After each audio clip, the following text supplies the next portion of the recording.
I'm Maddie Moore. I live in La Grande, Oregon, and I was diagnosed with stage 2 colon cancer last February, so February of 2023. And the long and short of it, the tumor was so large that we so kindly named Lucifer.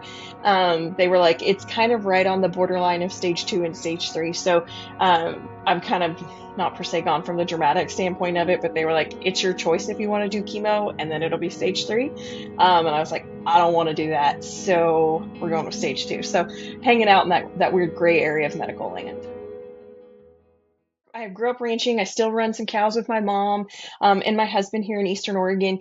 And I got crypto from a calf when I was going to school at Oregon State, which is random, but we had taken all of the precautions from biosecurity and to really manage this calf's health. Only two of us could handle the calf. And you can't do anything about it. And so my gut got super messed up when I got crypto. So I was just like, whatever. I just have gastro issues and just kind of kept moving with life. Have thought that literally since then. I was like, oh, I got crypto. My stomach's like scarred forever. Um, and I just kept moving. Well, I had noticed I had been really tired, and I am a high energy, active person, and all I wanted to do was sit on the couch, which is not like me. And then I had had some burning sensation in December of 2022, and burning and kind of pain. And I look back on and off, I'd had pain in my lower right side, which I was like, oh, it's my appendix. But then it would go away, so then I was like, well, it's clearly not my appendix. And I have enough of a science and animal science background that like I should have known better, but I was like, whatever. So I just kept going and doing life, and it could have been caught a lot earlier if I had. But again, I was like, I'm young. This would never happen to me. So who cares? Like, and I didn't even think it was really a possibility. So fast forwarding to December, I had more pain. I was super tired. And I noticed if I laid certain ways, I had more pain. And I was like, that's strange. So I went into urgent care and I was hoping that they would do some imaging. And they were like, you probably just strained like part of your abdominal wall. And I'm like, okay. And so I was like trying to recoup that. And then I had my annual gynecology appointment, and my gynecologist, I had told her what was going on. And she's like, right where your ovary is, like, let's make sure we take a look at that. So she had done some imaging, and she was like, I don't know what is happening, but it's nothing that I can see. And I was like, okay. And she kind of just left it at that. And I just went on with my merry life. And about a week later, that was right before Christmas. New Year's, we were in Utah visiting my sister, and I was just tired, and I'd started having like burning, and it felt like I was calling it in my stomach, but in part of my intestines. And I was like, that's weird. I never have stomach pains. So whatever, weird, keep moving. Then about a week later, again, I had more stomach pains, and I could not get up to go ski. Like, and I love to ski, love to go do, and it was all I could do to walk out to the barn to feed, and it's all I just needed to come back in the house and sleep. And it was going upstairs, I noticed I was out of breath. And I was getting dizzy, and like my heart would race when I was walking up a slow incline up to our barn. And I'm like, I know I'm out of shape, but like not that bad. So I was like, okay, I need to start working out more, and kind of went from there. And some friends had told me about a gal that specializes in hormone management and kind of some naturopath stuff. And I was like, it's got to be my hormones, right? Like 35, got to be my hormones. So I had gone to see her the 1st of February, or the 1st of January when we got home from New Year's. And she was like, we'll take some blood samples, and we'll go from there. And in the process of that, my mom was like, you have to go see a gyne or gastroenterologist. So I did, and he got me set up. He was like, okay, you need a colonoscopy. And I was like, cool. And they're like, we'll do this in March. And I'm like, all right, whatever, keep moving with life. And I get the paperwork and the blood work back from the hormone lady, and she was like, yeah, you've got a slow bleed someplace. You are super anemic. And I was like, oh, well, that makes sense why I'm so tired. And she's like, you need to get that colonoscopy moved up and ask for an endoscopy, because there's something wrong here. And I'm afraid you're going to end up needing a blood transfusion sooner than later. And so I was like, all right. So I called, and I got him to move it up 2 weeks or 3 weeks. So that was great. Like, I very much am a huge advocate for yourself and our medical system of doing that. And Went in, like, should be no big deal. And I woke up, and the gastroenterologist was like, so your upper was great, but your lower was not good. She's like, you have a massive tumor that we cannot get the camera around. And I was like, oh. And she's like, I am 99% sure you probably have Lynch syndrome because of your age. And she was like, do you have any other family history? And I was like, well, my dad passed away at 47 of pancreatic cancer. And she's like, oh, yeah, you got Lynch. And I was like, I don't know what Lynch syndrome is. So I was like, whatever. I at least finally have an answer to why I have been feeling so bad. One of my best friends was with me, and she was like in total shock. And I was like, we have an answer. And at that point, literally my next thought through my head was, I don't know anybody that's died of colon cancer. They said, because of your age, like, we have ordered everything stat. I had a CT scan scheduled for that afternoon, and the surgeon called me before we got really out of downtown Boise, which was so, so nice. And got my imaging done. And thankfully, I only had one tumor. It had not spread. Like, I joke that I'm all the corny things of thankful, grateful, and blessed, and whatever else you want to say. But it was like, I'm very, very fortunate with that. So I had met with the oncologist the following week, and he said, he goes, well, how's it going? How everything's going? And I'm like, I mean, I think I'm fine. Like, it's all good, and but I would like to get this show on the road. And he's like, okay, let me send a message over to the surgeon. And the surgeon called me within an hour and said, can you come in for a consult tomorrow? So I was able to get my surgery moved up, which was great. Very thankful that the surgery was as planned. Everything was good except my tumor was about the size of a Nerf ball. And they were like, that was huge.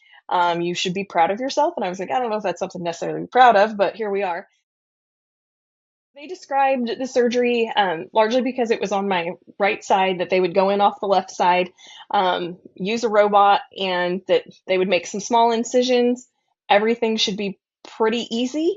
Um, and we would move on with life. Well, because the tumor was so large, instead of it being a 3-inch incision was the main incision, it's about 6 inches, which I'm like, I have cool scars now when I wear a swimsuit. But that it was, the pain management initially was pretty rough. And I mean, I've had stitches and teeth removed. Like, I have never had any other surgeries or anything. So that was a whole new concept for me of getting through that. And then thankfully I was in the hospital for only 2 days. I did end up having to have a blood transfusion, which I was like lobbying the surgeon for to begin with, because I was like, this will put me on a road to faster recovery. And he was like, yeah, we'll see about that when you get there. And I was like, okay, that's fine too. Um, but I had a great stay. It was quick, it was easy, and then I was able to go home. One of the biggest things that we realized once I got home was that we did need a recliner really badly, just because you don't have any abs to lift yourself up with. And I talked to a couple other people in the past, and or just that being in the hospital, and they're like, my shoulders hurt so bad. And I was like, yeah, pulling yourself up with everything that you can and using your shoulders. But yeah, a recliner, highly recommend that. I thankfully did not have to have chemo. Surgery took care of it all. They removed about a foot of my colon, and they'd also said, "Oh, we'll take like 6 inches." But because of the size of the tumor, they took a foot and 40 lymph nodes, and because it had not spread into any of those lymph nodes, I I was home free. But my oncologist let me have the decision on if I wanted to go through chemo or not, and I opted not to, because then I knew I was going to have to go through egg retrieval and other complications that way. And so I was like, if it comes back, then we'll have a discussion about it. But at this stage right now, I'm going to not opt for chemo. And so I again know that I'm very, very fortunate for that. I selfishly had told my husband that I didn't want to have chemo because I didn't want to lose my hair. And I was like, I know there's better treatments out there now, and yada yada. And he was like, really, that is the one thing you're concerned about right now? And I was like, well, it's that, and having to go through egg retrieval, and then just the other complications that chemo does bring, but it is a necessary tool for cancer, not prevention, but overall healing. And so, not opposed to it, but for me, at my stage of life, I was just like, if surgery's going to take care of this, we're going to move on. And I pretty much made that decision very quickly. My oncologist was very surprised as we were sitting in the office, and he was like, here's where it is. And I was like, I don't want to do this. I do not want to put myself through this if I do not have to. Um, and he was like, I am in full support of that. That is your decision. And he's like, that's probably what I would have chose too. And I was like, I don't want to. I was like, if this comes up again, like for sure, like I will do anything in my power to ensure that my health is there. But if I don't have to go do that right now, I'm not going to. But it was a pretty easy decision for me, just at the stage of life that I'm at, largely for protecting my reproductive health. I'm on a 3-month rotation for blood work, and then an every annual in February to do my scans. I had had another scan done last July as well, just because I was like, what is happening? Why am I in pain still? And for me, it's an answer, and we have tools, and I I want to trust that tool, and I want to see that imaging, and I want to go through it and understand it. So it's been really cool to be able to see that and to understand the science behind it and what that technology is, what we can see, what we're looking for, and overall health of that, of just specifically my body, of what is being scanned. But it is nerve wracking. Like, and I'll be great, and then the week before everything, I'm like, okay, like I get in my head about stuff, and I'm like, there's this feeling, like, am I doing okay this way? My legs have been cramping up, but like, what is the problem here? And yet most of the time, it's, knock on wood, it's been nothing. But I've been having pains again lately, and I'm gonna go back in for another CT scan next week. And I am like, I have, thankfully have good insurance, and I'm would rather rule stuff out than have this continue to linger, because there's been more random pains, and I'm like, I haven't been doing anything out of the normal.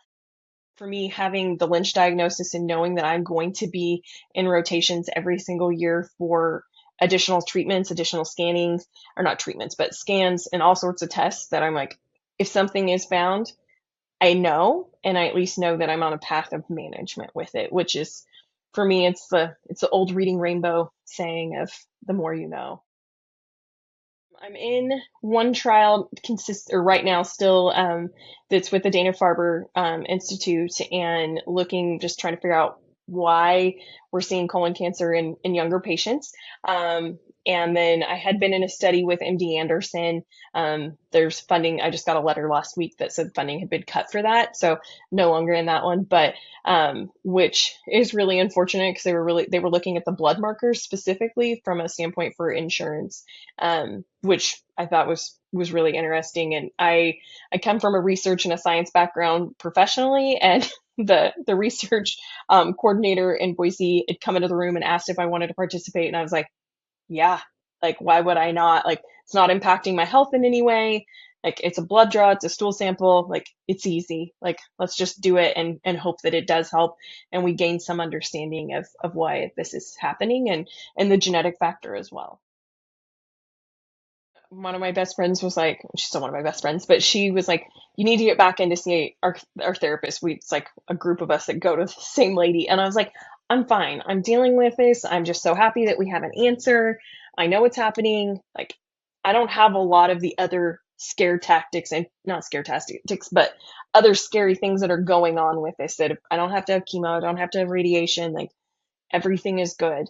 But at the same time, it's always lingering, like, of making sure that I am making great food choices, I'm exercising enough, um, and that I'm making sure and staying up on my doctor's appointments and management of these things health wise, that are keeping me on a path for health. And at the same time, you're like, what if something happens? I just don't know. And it's like, one day something might be off, and it's like you're instantly thinking, oh my gosh, what is wrong? Something is happening. And um, I, yeah, thought initially that I was like, I'm totally fine. I do not need to go back to counseling. I thankfully did. And I'm a huge advocate for taking care of your brain, and finding somebody outside of your inner circle to talk to, because they've all got biases, and somebody that'll help you and give you a different idea on why you're feeling things, and what you're trying to work through. Take care of yourself, advocate for yourself, and freaking enjoy life, because it's awesome. So, I mean, I joke that I am like the queen of fun. I packed my ice packs to go to Reba last year after like a month after my surgery, and was like queen of the sparkling water because I was still on blood thinners, and I was like, I don't care, I'm still gonna go have fun, and do as much as I can, because you don't know how much time you have. Like my dad passed away at 47, and he lived a great life, but at the same time, like, and he lived a life of unknowing that we have Lynch syndrome in our family, and that there was even an issue until it was too late, which is so common. But I'm like, he got to live such a full life, and going and living that life every single day is huge, and taking chances and just loving it.